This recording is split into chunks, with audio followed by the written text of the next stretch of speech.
There was a time when Christmas in America was about more than twinkling lights and neatly wrapped gifts beneath the tree. It was about the aromas drifting from the kitchen, the recipes carefully passed from one generation to the next, and the way a single dish could bring an entire family together. These weren't just meals, they were memories served on platters, steaming bowls, and decorative trays. And while some of these recipes have been lost to time, tucked away in yellowing cookbooks or hidden in the back of kitchen drawers, they once defined what it meant to gather for the holidays. We're not just talking about turkey and mashed potatoes.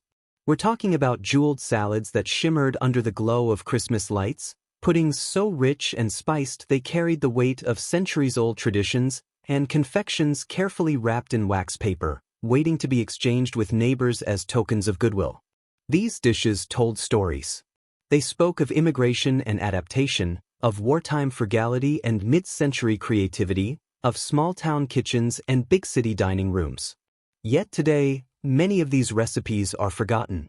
Replaced by store-bought pies and quick-fix desserts, they linger only in memory or in the quiet recollections of those old enough to have tasted them. So let's take a journey back in time, to the recipes that used to be on every American Christmas table. Some may surprise you. Some may feel familiar. And all of them will remind you of the way food once connected us in the season of giving. Point 1. Ambrosia salad. It looked like a dish from paradise, and in fact, that's exactly what its name promised.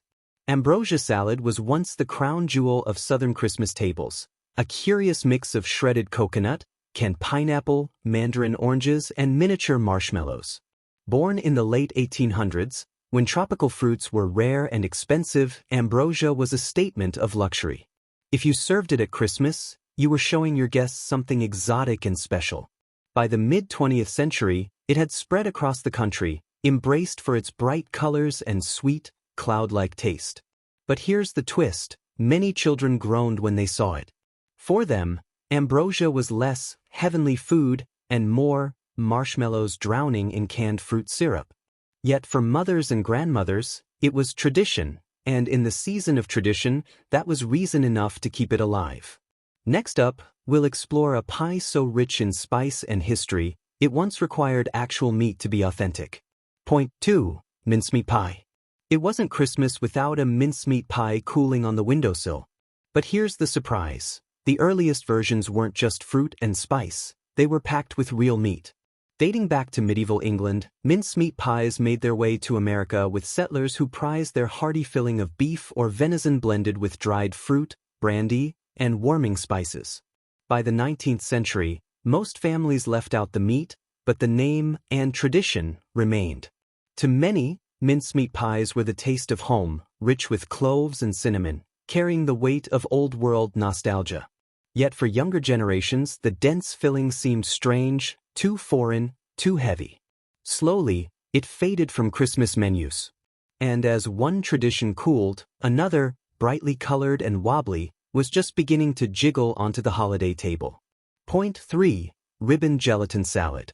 A feast for the eyes, not just the taste buds.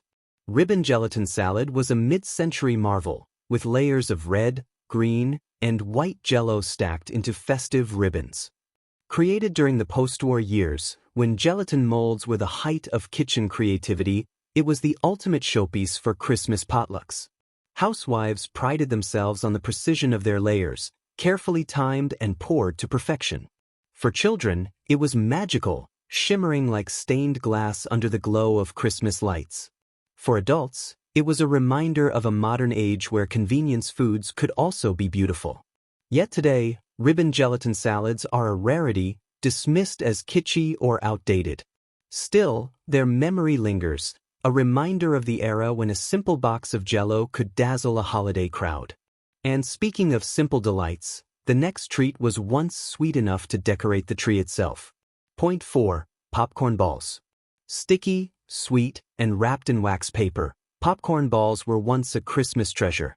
They rose to popularity in the late 1800s, when sugar was more affordable and popcorn was a staple snack. Mothers and children would gather around, boiling syrup until it bubbled, then pressing it over popped corn to form glowing golden spheres. At Christmas, some families even tied them with string and hung them as edible ornaments. For children, receiving a popcorn ball meant joy, a handmade gift that could be shared or secretly hoarded. For neighbors, they were tokens of kindness, exchanged in baskets across snowy streets. But as store-bought candy and mass-produced snacks took over, popcorn balls slipped quietly into the past. And while popcorn balls delighted children, another holiday treat was meant for adults seeking comfort on a cold December night. Point 5. Boiled custard.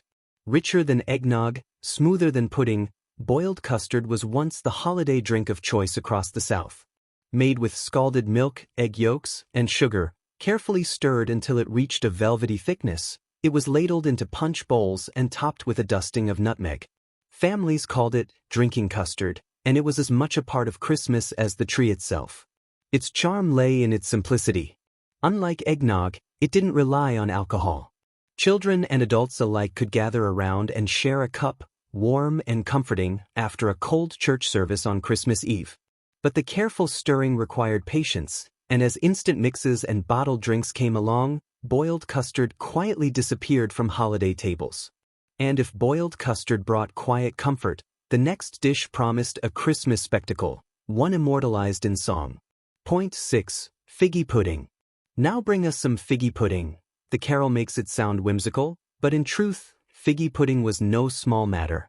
Brought to America from Victorian England, this dense dessert was made of suet, dried figs, spices, and brandy, steamed for hours until it became rich, dark, and heavy. At Christmas, families would bring it to the table aflame, soaked in spirits, glowing like a beacon of holiday cheer. For early Americans, figgy pudding was both a taste of heritage and a display of celebration. It carried the grandeur of old-world feasts, where food was more ritual than recipe. Yet as tastes shifted and simpler desserts emerged, figgy pudding became little more than a lyric in a song, remembered, but rarely tasted. And as figgy pudding faded, another warm holiday drink rose to challenge eggnog's crown. Point 7. Tom and Jerry cocktail. Before eggnog claimed the holiday crown, there was the Tom and Jerry. This frothy, spiced drink, made with whipped egg whites, yolks, sugar, and a splash of brandy or rum, was once the toast of Christmas gatherings.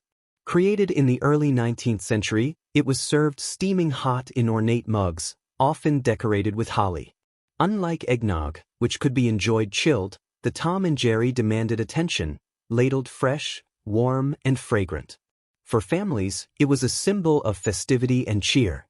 But as cocktails became simpler and store-bought eggnog took over, the Tom and Jerry slipped from memory, surviving only in dusty recipe cards and antique mugs.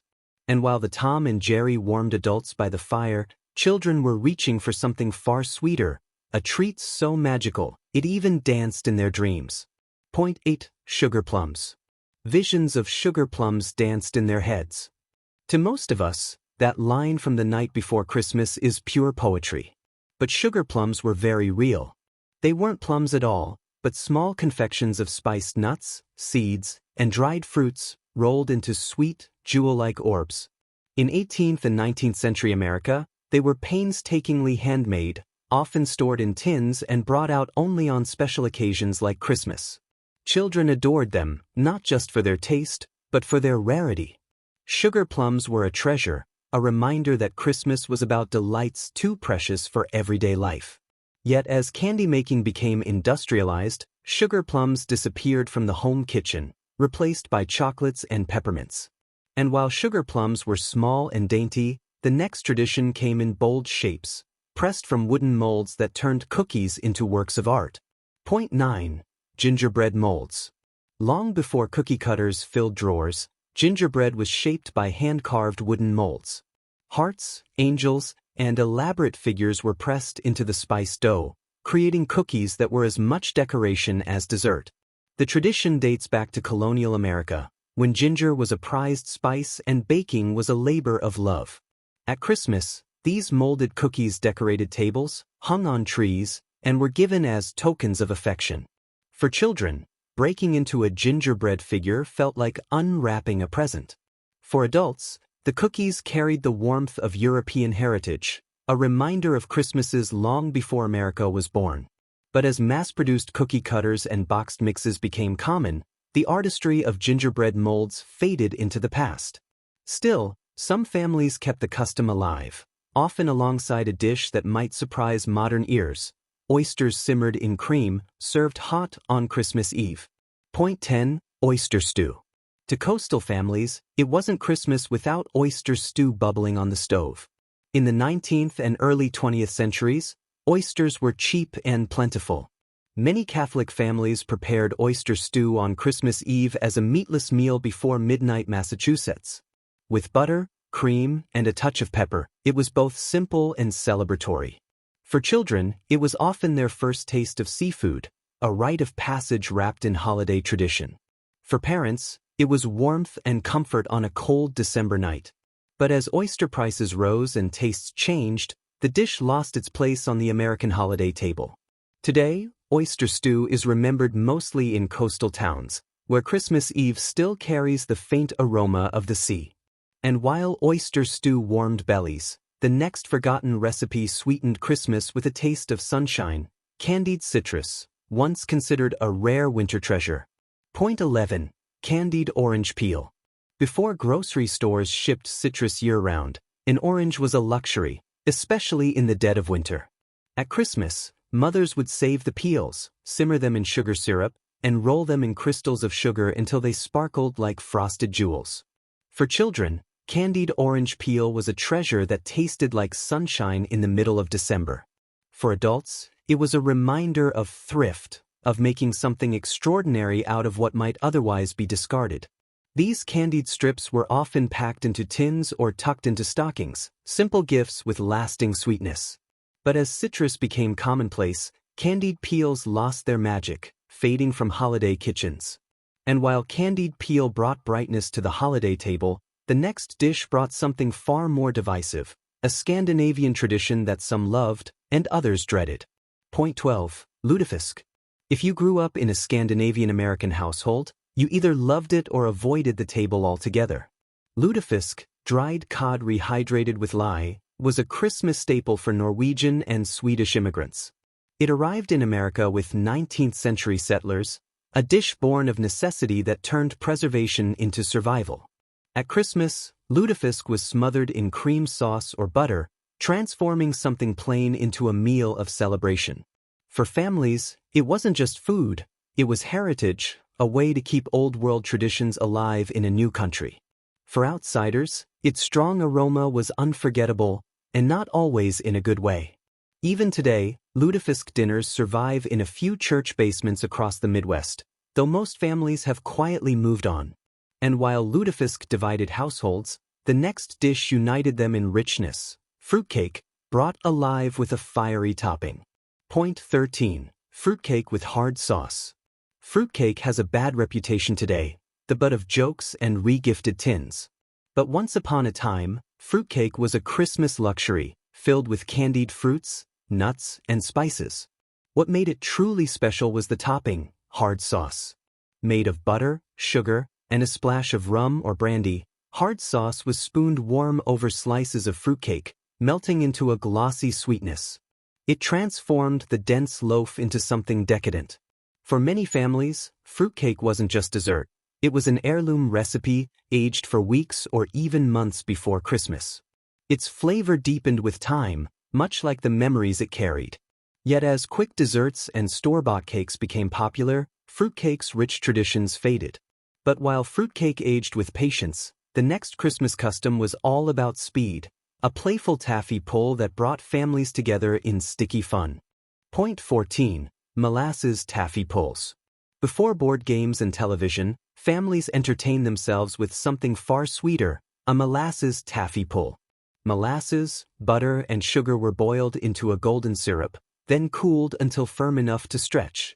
Children and adults alike would gather around, buttering their hands and pulling the taffy until it turned light and chewy. At Christmas, it wasn't just a candy, it was an event. For children, the joy was in sneaking bites before the candy cooled. For parents, it was about laughter, togetherness, and the sound of sticky fingers clapping together. But as candy shops and packaged treats took over, the taffy pull lost its place in the holiday calendar. And while taffy was all about fun, the next treat was far more refined: a spiced cookie beloved by German immigrants, rolled in powdered sugar. Point 15. Pfeffernuss cookies. Small, round, and dusted in powdered sugar, pfeffernuss cookies were once a Christmas favorite among German-American families. Their name means pepper nuts, and with good reason. The cookies were flavored with black pepper, anise, cloves, and cinnamon. Brought by immigrants in the 19th century, these cookies were dense, spicy, and deeply fragrant. At Christmas, they were stacked in tins or placed in bowls, a snack for visitors who dropped in with holiday cheer. For children, they were a test, bold, spicy, not the sugary sweetness they expected. For adults, they were tradition, a link to heritage in the old world. Today, pfeffernuss are hard to find outside of specialty bakeries, but for those who remember them, one bite brings Christmas rushing back. And as pfeffernuss carried the heat of spice, the next dish carried something sharper still, cranberries with a surprising kick. Point 16. Cranberry relish with horseradish. Cranberries have always been part of Christmas, but once upon a time, they came with an unexpected twist: horseradish. This relish, popular in the early 20th century, mixed tart cranberries with the sharp bite of grated horseradish, creating a side dish that woke up the palate. It was bold, tangy, and unlike anything else on the holiday table. For adventurous guests, it was a thrill, a contrast to the heavy roasts and gravies. For others, it was too shocking, left untouched on the plate. Still, it reflected a time when cooks weren't afraid to experiment and surprise their families. And while cranberry relish faded, the next dish emerged as something cool, elegant, and unlike anything else in the American dessert world. Point 17. Nesselrode pie. There was a moment in mid-century America when no Christmas dinner was complete without nesselrode pie. Made with chestnut puree, candied fruits, cream, and a touch of rum, this frozen dessert was named after a 19th-century Russian diplomat. By the 1940s and 50s, it appeared on restaurant menus and in home kitchens as a chic, cosmopolitan treat. For families, nesselrode pie was sophistication on a plate, a reminder that Christmas could be both traditional and fashionable. Its cool, creamy texture contrasted beautifully with the warmth of holiday meals. But as chestnut puree became harder to find and tastes shifted, the pie all but vanished. Today, it survives only in old cookbooks and fading memories. And while nesselrode pie was elegant, the next forgotten dish was simple and delicate, a pudding that looked like snow itself. Point 18. Snow pudding. Light, airy, and almost magical, snow pudding once graced many American Christmas tables. Made by whipping egg whites into froth and mixing them with lemon gelatin, it created a pale, fluffy dessert that seemed to capture winter on a spoon. Served with custard sauce, it was as refreshing as it was beautiful. Snow pudding was especially popular in the late 19th and early 20th centuries, when elegant, ethereal desserts were in vogue. At Christmas, it brought contrast to the heavy meats and spiced cakes. For children, it felt like eating a snowflake. For adults, it was a reminder that not every holiday dish had to be rich and heavy. But with changing tastes and the decline of gelatin-based desserts, snow pudding slowly disappeared. And as snow pudding floated away from memory, another Christmas favorite, rich and hearty, once filled the turkey with earthy goodness. Point 19. Chestnut stuffing. Long before bread cubes dominated the stuffing bowl, chestnuts were the star. In the 19th century, chestnut stuffing was a holiday staple. Roasted, peeled, and chopped, the nuts were mixed with onions, herbs, and sometimes sausage, creating a rich, earthy flavor that paired perfectly with Christmas roasts. Chestnuts were cheap and abundant, sold on city streets by vendors whose carts filled the air with their scent.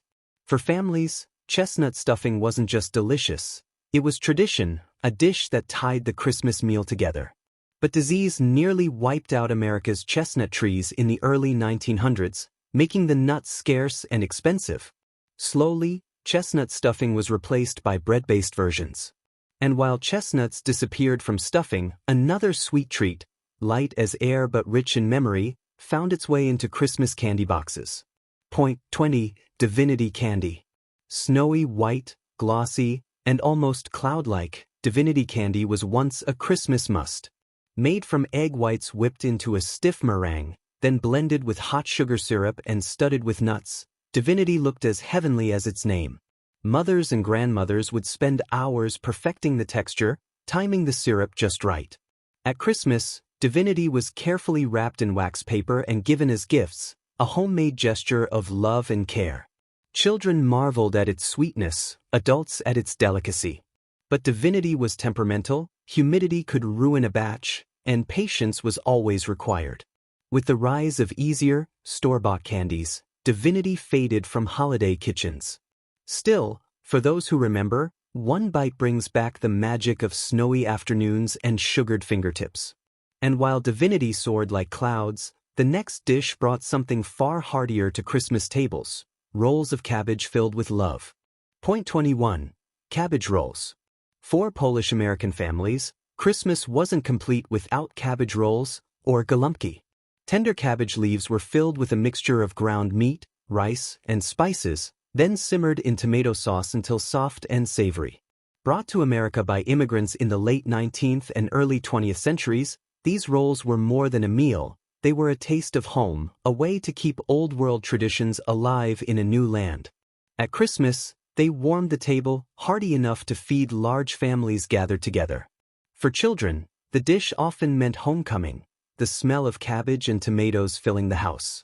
For adults, it was memory and comfort, a way to honor the past. And while cabbage rolls carried immigrant heritage, the next holiday dish carried fortune. Quite literally, hidden inside. Point 22. Plum pudding with a coin inside. More than dessert, plum pudding was once a game of fate. This dense, spiced pudding, steamed with suet, dried fruits, and brandy, often hid small charms inside. A coin might mean wealth, a ring promised marriage, a thimble warned of spinsterhood. The tradition, brought from Victorian England, made its way into American Christmas tables in the 19th century. Families gathered with excitement, each slice a chance at fortune-telling fun. For children, biting into a coin was both thrilling and a little dangerous. For adults, it was a reminder that Christmas was not just about food, but about mystery and wonder. But as tastes modernized and safety concerns grew, the tradition quietly slipped away. And while plum pudding held fortunes, the next treat was simpler, a golden roll that warmed Christmas mornings. Point 23. Popovers with jam. On Christmas morning, popovers were a simple but magical treat. These airy rolls puffed high in the oven, their hollow centers perfect for spoonfuls of jam. Popular in New England during the 19th and early 20th centuries, popovers were the kind of breakfast that felt festive without being fussy. For children, cracking into a warm popover was like opening a present, crisp on the outside, soft within. At Christmas, they were often served with homemade jams, the bright sweetness cutting through the winter chill. But over time, they gave way to packaged rolls and quick breakfasts. Today, popovers are rare outside of specialty restaurants, though their memory lingers in family kitchens. And while popovers brought joy to mornings, the next treat added sparkle to holiday evenings. Cherries preserved in brandy, a little luxury in a jar. Point 24. Brandied cherries. Long before supermarkets stocked cocktail garnishes, brandied cherries were a homemade treasure. Families would preserve cherries in sugar and brandy during summer, tucking them away for the holidays. By Christmas, the cherries had deepened in flavor, rich and boozy, ready to be spooned over cakes, served with ice cream, or enjoyed on their own. They were an adult indulgence, sweet, strong, and unforgettable. For many, brandied cherries marked the height of holiday luxury, proof that patience could create something extraordinary. But as canned goods and factory-made syrups became available, the art of preserving at home faded. Still, those who recall them remember the clink of jars, the deep ruby glow, and the taste of Christmas in every bite. And while brandied cherries glowed like jewels, the final forgotten recipe sparkled in white, a frosted cake that looked like winter itself. Point 25. Cranberry snowflake cake. The cranberry snowflake cake was once a showstopper on holiday tables. A tall white cake, frosted in snowy icing and studded with tart cranberries, it resembled a winter wonderland on a platter. In the early 20th century, when cranberries were marketed as a festive fruit, this cake became a seasonal favorite. Its bright red berries peeked through the pure white frosting, making it as beautiful as it was delicious. For families, it wasn't just dessert, it was decoration, the centerpiece of the Christmas table. For children, it felt magical, a cake that looked like snow had fallen upon it. But as boxed cake mixes and simpler desserts rose in popularity, the cranberry snowflake cake slowly vanished. Still, in memory, it remains the perfect finale, a reminder of the beauty and effort that once defined Christmas baking. Christmas in America has always been about more than gifts or decorations. It's about the flavors and traditions that bring people together. These 25 forgotten recipes tell stories of heritage, creativity, and love. From the sticky sweetness of popcorn balls to the richness of fruitcake with hard sauce, from the elegance of snow pudding to the homely comfort of cabbage rolls, each dish carried with it the warmth of family and the spirit of giving. Though many of these recipes have disappeared from our holiday tables, they live on in memory, and perhaps, with a little curiosity, they might even return to our kitchens. After all, food is history, and every forgotten dish is a reminder of the America we remember. If you enjoyed this journey into holiday traditions, be sure to subscribe to the World Tapestry for more stories of the past, brought back to life, one memory at a time.